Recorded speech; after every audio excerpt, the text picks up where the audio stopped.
Welcome, ladies and gentlemen, to the finals here for the $300 minimum 4v4 variant taking place here on January 18th. We've got the boys who are back in town, Parasite and co.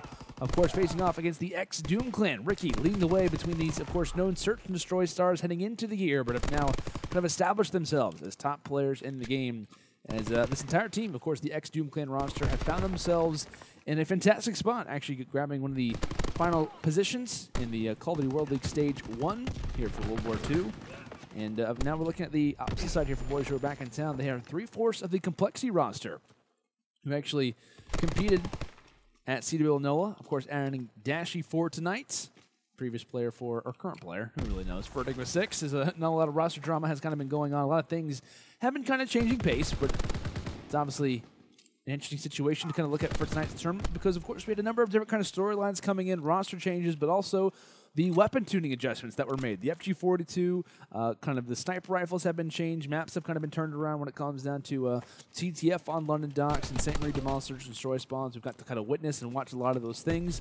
But generally, kind of based off of tonight, I think it's fair to say the FG42 is back. It's in prime fashion, and I know a lot of the kind of SMG players, kind of sub-mains, are crying. They're pretty sad tonight. They're not having the best of times, to say the least. But still, there's an opportunity to kind of utilize the PPSH, and who knows what comp can obviously change over time. But speaking of the FG42, Dashy rocking it right now for his squad. Most kills, not just for his team, but for the entire lobby. Joining alongside his AR presence is a very up-close personal player like Nagafen. He wants to be in your face at all times. That's exactly where he excels at. Felony, just after his teammate Nagafen drops, holds time inside of the hill, and is quickly off that rotation, being aware of that next spawn, which of course is now going to be inside of docks. And Bevils watching the flank, as you can obviously realize the situation for ex-Doom clan. They're down and obviously off the break. They're getting a lot of pinching. They're kind of having a difficult time at rotating toward a hard point without someone at their flank. That's obviously a position where, at least out the start, boys who are back in town are succeeding at. Run a 40-plus second advantage. As Nagafen tries to take down the enemies, hopping inside of the hill. But starting off very, very well right here from the boys who are back in town. When it comes to both these teams, I think Hardpoint really is the name of the game. Both these teams see a lot of success normally in Search and Destroy. We talk about, the entire lineup when it comes to the ex-Doom clan. Known as Search and Destroy players, especially Ricky throughout his entire career.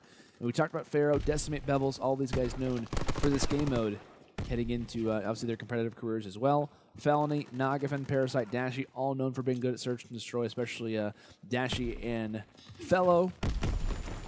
Both kind of being Search and Destroy stars in their own right. Of course, rising to the competitive scene at different times, but Parasite letting Decimate know why his assault rifle, at least for right now, may be a little bit better. Absolutely taking him down. That's the reason why gunfights like that, confidence like that, is the reason why we see the blue team, a.k.a. the boys back in town, with the current advantage, but making their way toward back barrel building. This is the hard point where you can really lock quite a few seconds down, but right now, the position where the guys from ex-Doom clan want to try and hold is actually toward the opposite end. It's actually where Bevils was just sitting at, but Parasite making things look easy. 3-piece, one of them coming from a nade and wants to continue on with the spree. Drops for nearly a fifth, as finally Ricky is there to silence, and the two vets going back and forth, because the headshots aren't done yet here from the guys on boys back in town. Nagafen finding one of his own as a team streak of 4 nearly equals up to 5. As they walk inside a barrel building, make it their own at the first set of rotations. It is a pretty decent lead when it comes down to things here for the boys back in town. As right now leading the way as far as kills are considered. It was Dashy at the beginning of the game, but right now it's Nagafen. And really kind of take a look at the scorecard.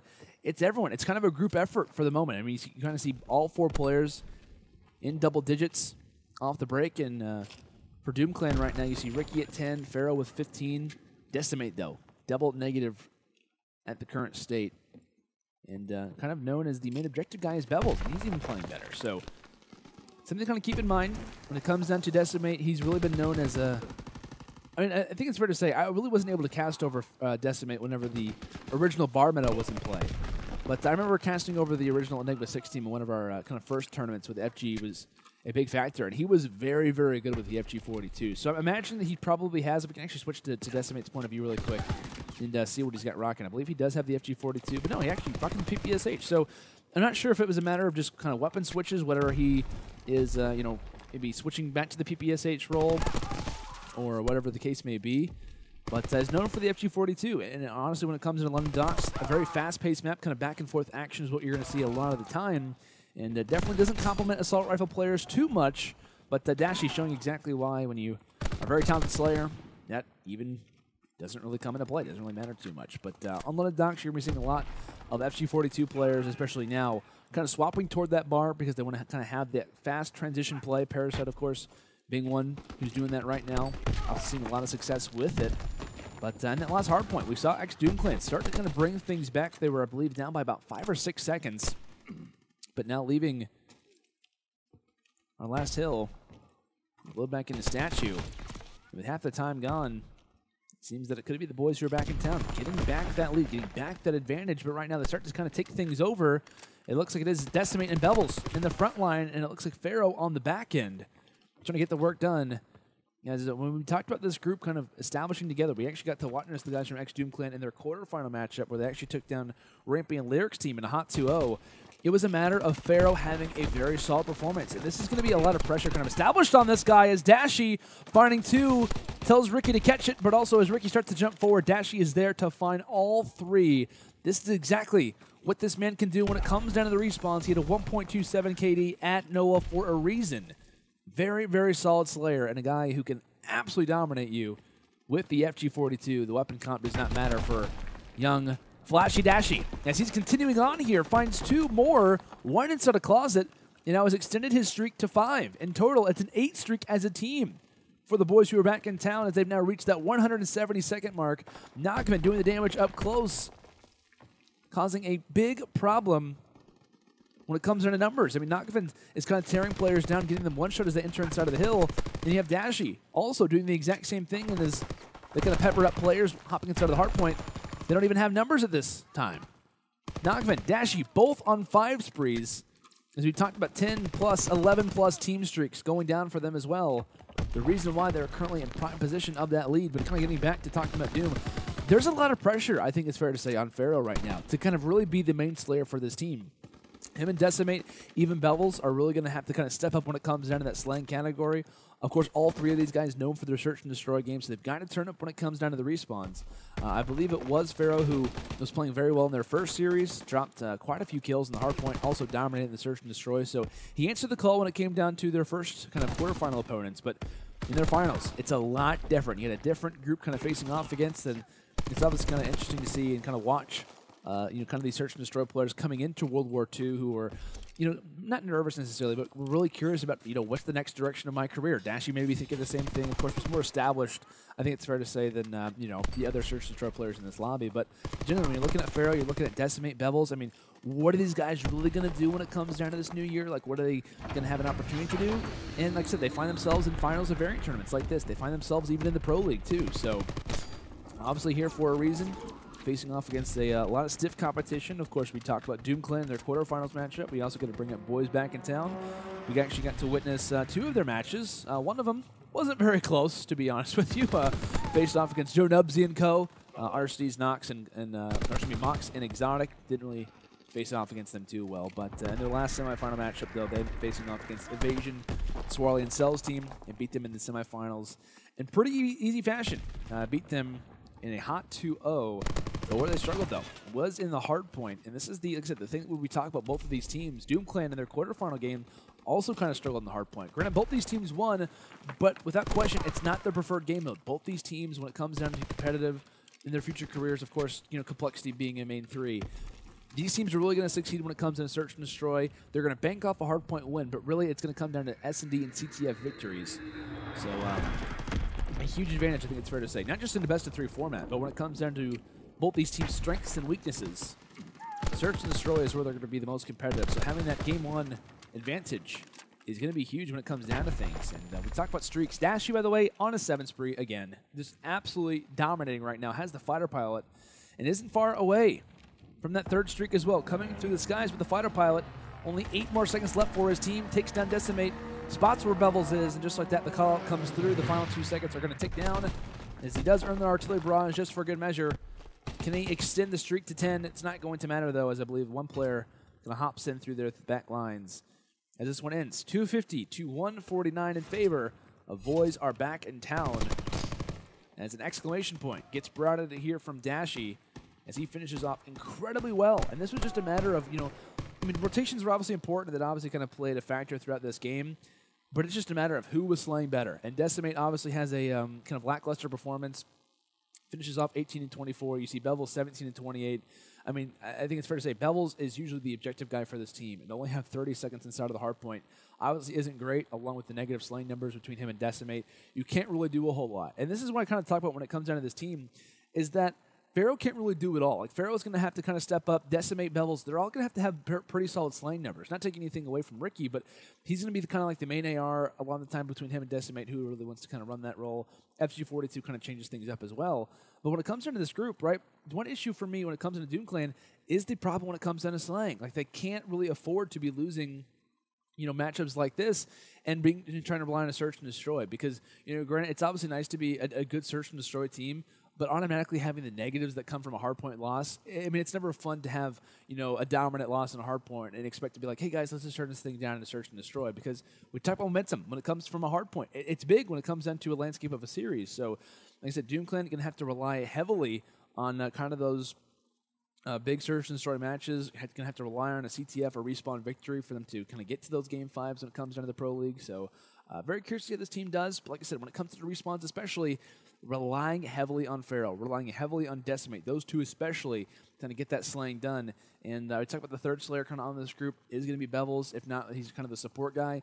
He's also going to kind of try to have his work done in the hardpoint. Needs to kind of find some kills and at least provide some, you know, dominance when it comes into the search and destroy, and either pick up whenever Fero and Decimate really aren't kind of there for the pickup, so aren't really there for the slaying. So that's where Doom Clan kind of scare me. We kind of witnessed this in this hardpoint. They start off pretty well. They're kind of there for the long run throughout a lot of this game, but toward the kind of finish of this series, kind of the finish of this map rather, that's where the boys who are back in town kind of take over things. Dashy, Felo, I think at one point they were on 10 and 11 kill streaks as a team, so that's where a factor can obviously kind of come into play. And like I said, you're facing off against a team who's not in the league. I mean, all four of these players, boys who are back in town, are not in the Pro League, and you're losing to them by 100 seconds. Granted, it is obviously online. That obviously comes into play and whatnot, but it obviously can be a little bit of a scary scenario from time to time when you're looking, kind of heading into the Pro League. How are we going to play? What's kind of our strengths? What's our weaknesses?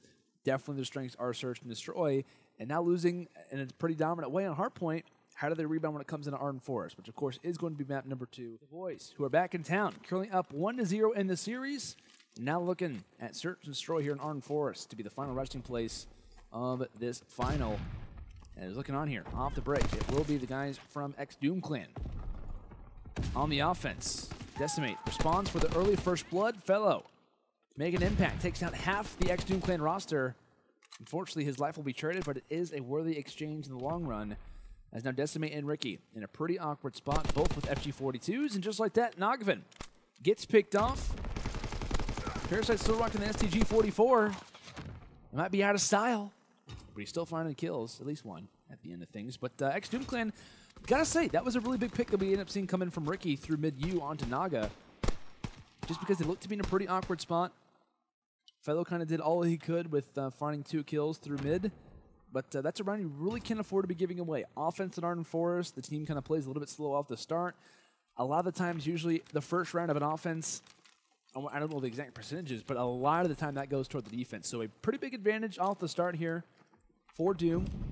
As looking on, the roles now reverse. Felo continuing with that aggressiveness, finding one, maybe finds the second onto Decimate, having to back up, and this is where Felo's going to have this advantage. The PPSH kind of in these mid-range to up-close fights versus the FG42.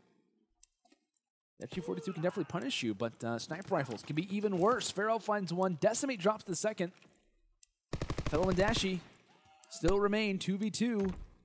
This is where we see Dashy start to kind of come into this game. Maybe takes out Decimate. Felo drops one. Just like that, Decimate left in a 1 versus 2 scenario. Yet to die. Streaks are obviously a factor, and Dashy is pre-aiming that perspective with the sniper rifle. It looks like Decimate is going to let them go for... Or actually, no, sorry. Isn't going to go ahead and try to go for the defuse here. Realizing the streaks. He's not going to go for the challenge. So smart play from Decimate. For those who might be new to Search and Destroy, the reason why he stays alive is because he wants to kind of progress that streak. Of course, in the bottom right corner, you see that 300 out of 625 score. Trying to progress towards some score streak, the fighter pilot glide bomb. Very important in S&D to try to find those streaks, to try to stay alive for as long as you can. And then not try to sacrifice his life and make it you know, an odd push. The long run kind of makes a smart play. But we talked about Felo's performance, though. Already 4-1. Very aggressive. You saw DoomClan win their last offensive round, excuse me. They're able to find a pretty big pick inside of you. Looks like the smokes, stuns get utilized, but take a look at the bomb planter. Ricky, on the opposite side, kind of back toward that side cave area, utilizes that smoke to try to blind Parasite. But the picks are not going their way. And this is kind of an oddly executed round here from the guys on ex-DoomClan as Fero falls and Ricky finds himself now in a 1vx, 1v4 situation, so not going to get that one done. But they kind of toss out some utility through mid-map. Obviously, Ricky tosses out his smoke to kind of blind the guy on stacks, which is Parasite on cabin side. And nothing really gets made from it. Like, they don't really advance a position. And, you know, granted, like, the objective is important, but Parasite really isn't blinded by that smoke whatsoever. So I think there was, like, a lot of chaos being brought out, and kind of through that, Parasite's team is just kind of like, hey, we're going to let you guys come to us. Utility is great, but I mean, if you're going to run through the smoke blind, we're going to gladly have an FG42 and a head glitch waiting for you. So with that, keep in mind, similar strategy here. Bomb toward that side of Forest. As Felo tries to go for the rush, that's a huge loss. But there's Parasite trying to pick things back up, drops one, can't find the second. Dashy also getting picked off there from Ricky. And now Naga, all by himself, takes out Bevils, takes out Decimate. Just like that, we find ourselves in a 1v1. Nagafen, can he clutch out the 1 versus 3, what seemed to be like an odd position, one that was not going to go his way, quickly could. Would be solid for momentum when it comes down to this group. Where's Ricky hiding? There's Ricky just inside a bottom cave, makes the shot look easy, and a big 1 versus 3 that comes in here from Naga, drops the 2 in Fire Alley, and picks up Ricky through back bunker.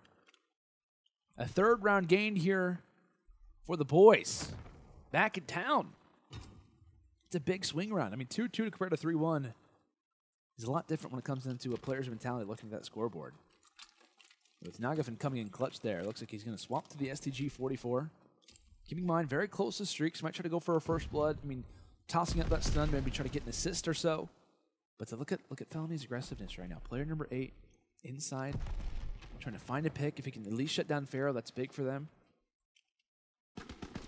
Obviously, here's the shots. Fero finds a kill and has no idea that Felony's lingering here. But just as I say that, Fero makes it look easy. Parasite's there for the pickup. And also gets dropped from behind. So, Nagafen, can you do it again, my friend? You did it in the last round.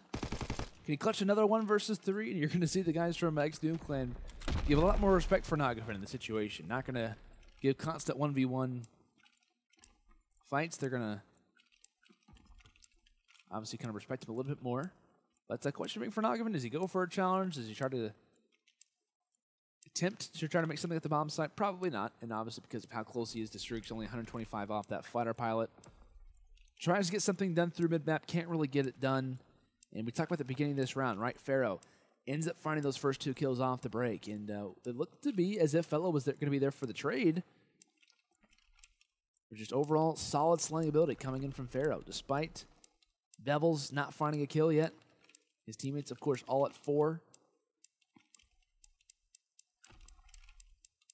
Trying to do the work that they can. So a 2nd round gained for the boys, or excuse me, for the guys on DoomClan. As kind of speaking on things, I mean, if this wasn't, if we didn't see a 1v3 in the last round, this is where the roles are reversed. This is essentially where we see DoomClan who's up in the game. But, of course, coulda, woulda, shoulda, right?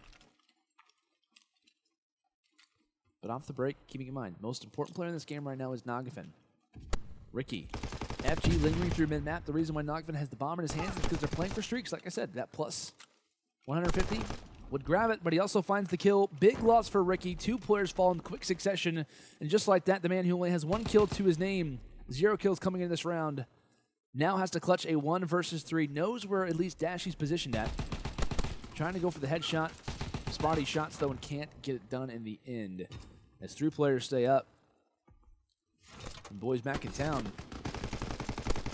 are able to secure this one. As Nagafen, along with finding that kill, gets the plant, and also finds that early pick on Ricky. So 2 kills in this round. At plants, it was only 125 points off of those streaks, I'm curious, what does he have as the third one? Okay, so it has the Mortar Strike as the third. Wasn't for sure if he maybe had like a different one. Maybe he had different streaks in use, but off the start. Smoke coming through coming in through U rather, excuse me. It's Bevils this time, trying to make the early rush. I mean, granted, I like to play from Bevils to try and be aggressive, but his shot is just not hot right now. I mean, this is the one guy, I mean, you kind of want to have the guy to, like, I'm not sure if this is a position where Ricky's saying, you know what, Bevils, try to go for the early rush to try to make something happen. Just try to get your confidence up. But at the same time, the guy who obviously has a slow map one is currently 1-5 heading into this round. You're telling him to kind of have a really quick gun engagement where his reaction time and his shot has to be kind of on par. It's kind of a difficult scenario to kind of call him and let him kind of be that entry player. But as he falls, his teammates are at least able to take down the other two. And while Fero does get the bomb down, we'll see what position he is going to go for. I don't believe Dashy in the back lines does spawn him out. Of course, coming from their spawn, his felony comes through you. Spawning out one, but Fero gets the fast shot. Dashy knows his general position, and Fero just has to stay up, but no, ends up getting picked off. A huge 1v1 found there for Dashy, as that is now going to put them at series point, at tournament point rather, here for tonight's 4v4 variant $300 minimum. It's a big 1v1 going down for this man Dashy. You've got to imagine right now, Doom Clan feeling the pressure, feeling the negatives, a lot of negative feelings at the moment for being down 0-1 in this series, and now needing to win 4 rounds in a row just to push themselves to a map number 3, along with Nagafen having full streaks at his disposal. Fighter pilot, glide bomb, mortar strike could come in at any moment. Just like that, here comes the fighter pilot. And it looks like Fero not even Rocky Mountain. Ricky not Rocky Mountain either. This is a huge mistake for them. Not utilizing correct classes. Granted, Bevils takes down one, but still, you've got 2 players. Not Rocky Mountain. And Decimate gets picked off just like that. It's Ricky. All on this man. Can he get the clutch down? Here come the streaks from above. He should be done. He should be dead to rights, but no, just happens to narrowly escape inside a bunker. 3 players in his line side, and just like that, Parasite will be there for the cleanup kill as the finals will be ended in just 2 quick maps as the boys are back in town are officially your $300 minimum 4v4 variant January 18th champions. Of course, congratulations to them as, I mean, through and through, this entire series, I don't want to say it was a blowout by any means, but it was just a matter of them playing more consistently. It was, you know, obviously Dashy having a big performance. Nagafen goes off when it comes down to the search and destroy and really kind of obviously propels himself to getting streaks early on. So I think generally when we're looking at this series, and I really thought the Arden Forest would be closer, but I think it was just a matter of Bevils not really kind of catching fire. Like I said, we saw in different moments, like where Fero ends up getting that 2-piece. I mean, we have some good moments that really kind of come in from Doom Clan, but generally it was kind of Bevils not really being there. I think they even kind of handed off the objective to Ricky at certain times to kind of let Bevils try to do his work, but this is what kind of worries me about the Doom Clan team, right? Because I talked about Ricky's old role next threat was kind of messed up, right? Because him and Sensor played the exact same role, essentially. Both of them known as a support, kind of objective players through a lot of their career. And the issue with that team was that they really relied on both Nagafen, funny enough, of course, prior teammates Ricky and Nagafen in this series. They really relied heavily on Nagafen and Methods to try to get that slaying done. Thankfully for them, Methods just comes out of World War II and just like, yeah, this is my game. I'm a top 5 player. I'm going to dominate when I absolutely have to. And does, essentially, in every single map. And then whenever he's not going off, it was Nagafen who was there to kind of step up in the slaying. And even at times, Sensor was playing very well. So I think the reason why that team worked was because they had 2 guys who were at times very, very good slayers, especially having Methods, who right now looks like a top 5 player in the game. But now looking at this team, right, Ricky obviously has 3 new teammates, right? Sensor goes to Enigma 6. We obviously talk about different players obviously going different places. You know, obviously that team kind of splits apart. Nagafen obviously goes now to Ground Zero, et cetera, et cetera. Players obviously go different ways. And now he finds himself on Doom Clan with Decimate, Fero, and Bevils. Decimate and Fero coming from obviously prior Enigma 6. Bevils also kind of coming from that team as well. Or excuse me, Fero coming from Ground Zero. Decimate and Bevils coming from Enigma 6. And they try to obviously make something happen, and they also qualify for the league, right? Which is awesome. Fantastic job for them. I think they took out in the losers bracket run is actually very impressive. They took down, I want to say, GGEA Orange, GGEA Blue, and also Unilad. So that's, I mean, those are 3 teams who are obviously in pools, and they took them down with pretty easy fashion. I want to say they ended up losing to EG, if my mind serves me correct, but I can't really remember 100%. But still, when you're looking at this group, right, they have some potential, and I think there's something there without question. But when you look at their hardpoint game, it's really, like I said, it's very reliant on guys who in prior are known for search and destroy to really have to face off against the best teams in the world who are very, very good when it comes to the variant, very good at hardpoint.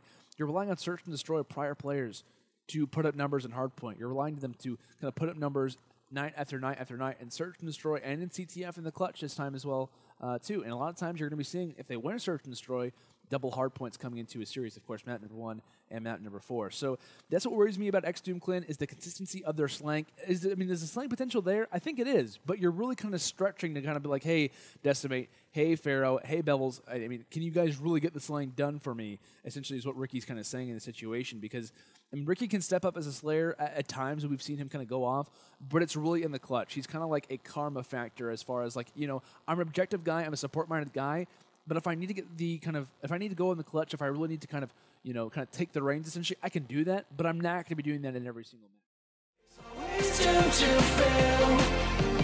Will you